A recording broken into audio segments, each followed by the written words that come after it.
Hello, and welcome to Confessions of a Terrible Leader, where real leaders share the raw truth about the lessons they learned the hard way, so you don't have to. Join our host, Layci Nelson, founder of Transcend Leadership Collective and former terrible leader. Every leader can become worthy of being followed if they are willing to put in the work. On this podcast, we share the messy stories and behind-the-scenes reality of what the work actually entails. We welcome you to this community of revolutionary leaders who believe honest communication, healthy conflict, and building cultures of acceptance, respect, and trust are not only possible, but non-negotiable for cultivating world-class teams.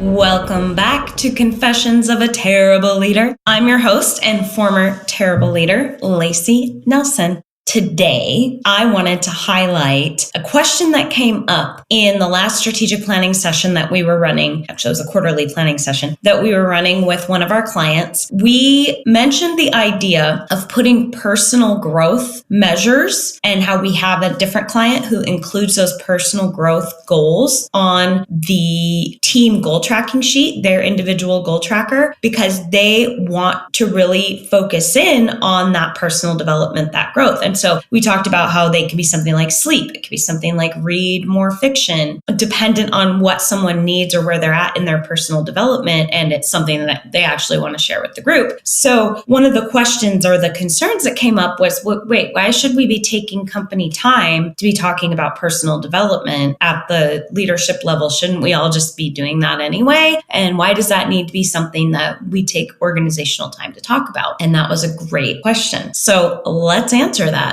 We focus on what matters and we create a culture based around what we're tracking and what we deem important. So if you want to really have a culture in your organization where it is no question that you value people focusing on taking good care of themselves, personal development is just as important and linked intrinsically to professional development, which I will argue all day long it sure is, then this is something that you want to encourage people to actually track in a public way. And it is worth every second of organizational time to be tracking those things. So what are some examples of things that people have tracked as goals on their quarterly goal sheet as either accomplished or not accomplished? We have had somebody wanting to get 7 hours of sleep a night. Their sleep habits were awful and they wanted to improve them. So they just wanted to start answering every week if they were doing it or not doing it. It kept it top of mind. Like I said, reading more fiction was one. This is for a person that really struggled with perfectionism, with not knowing when to stop and slow down and no such thing as good enough, which can be crippling. And she was really working on that. And part of her release of that was reading fiction. And so she had a certain amount of books she wanted to read every quarter. We had someone who has chosen daily exercise, another person who chose meditation, and reading scripture was important to him on a daily basis. So he had that as his goal. So all of these things, there's no wrong or right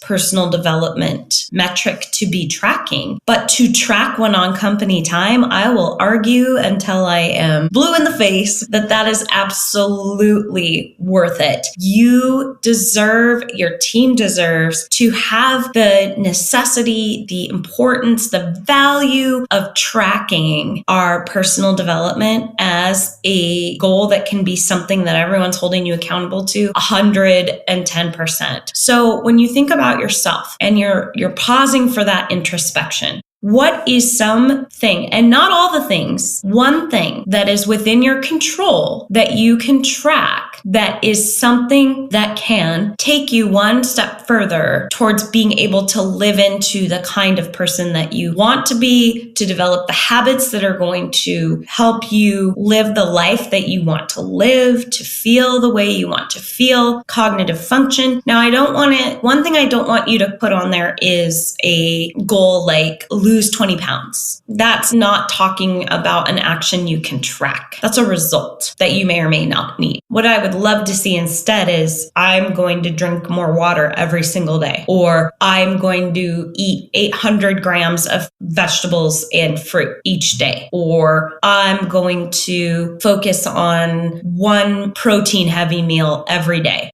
Things that are within your control that are going to move you towards the goal it's learning to fall in love with the process. So when you can set goals that help you establish the habits that are going to become a everyday thing you do, that's part of the process that you need to eventually hit those outcomes, that's where the magic is at. So sleeping 7 hours, you may say, well, you just said sleeping 7 hours. I can't always control that. Maybe that is something if you are, struggling with insomnia or waking up in the night, maybe you can set the goal of hitting your bed by a certain time or making sure that you are not on screens an hour before bed. It's picking those small things in our development that are going to push us towards the larger ultimate goal, but it's picking the piece of the process that's going to get you there. So my son is really eager to learn how to play the bass, and he got a bass for his birthday, bass guitar, and he is obsessed with becoming quote unquote better than one of his friends because his friend told him he would never get better than him. So we've been talking about what are the steps that you need to set? What are the little things that are going to help that happen? It's practicing every day for a set amount of time every day. And then maybe after a while, he's going to increase that time. Maybe it's being committed to taking at least 2 lessons a week through an online option. You guys get the point. You're intelligent people. You know what I'm talking about. So right now, my challenge to you is if you're leading a team, encourage your team to share with one another what their personal growth trajectory is right now, what's something they're working on, and how do they want it measured. And if you track goals, pop that on there. And it can be something that you check in with once a week. How's that going? On track, off track. They don't got to delve in and spend 30 minutes unpacking their traumas or their deep things that are happening, but they can do a quick check-in with, hey, yep, I've done great at getting to bed this week every night by 9:30. Or nope, totally blew it, only hit 2 out of 3. The point is it keeps it top of mind and it helps set the process in motion. So there you have it. Quick one today. Thinking about, yes, personal development goals are absolutely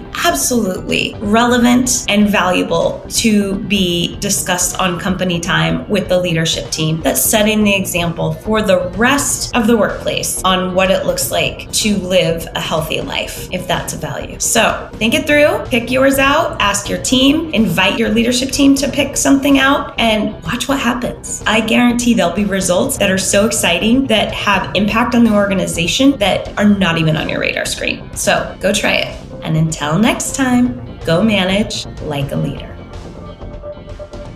Thanks for being part of this community of revolutionary leaders who believe honest communication, healthy conflict, and building cultures of acceptance, respect, and trust are not only possible, but non-negotiable for cultivating world-class teams. If you are in the early stages of leadership, or you are currently in a leadership position and are supervising rising leaders within your organization, you are going to want to learn more about our virtual live community created specifically for emerging leaders. Our first virtual cohort begins on April 16th. And remember, this is a live virtual community, so you can sign up from anywhere. You will be connecting with other heart-first leadership-minded individuals and learning together. Confessions of a Terrible Leader is hosted by Layci Nelson and produced by Mary Scopp. Music is by Leif Olson and Mary Scopp from the band The Number of Months. Thank you so much for listening. Don't forget to like and subscribe. And until next time, go manage like a leader.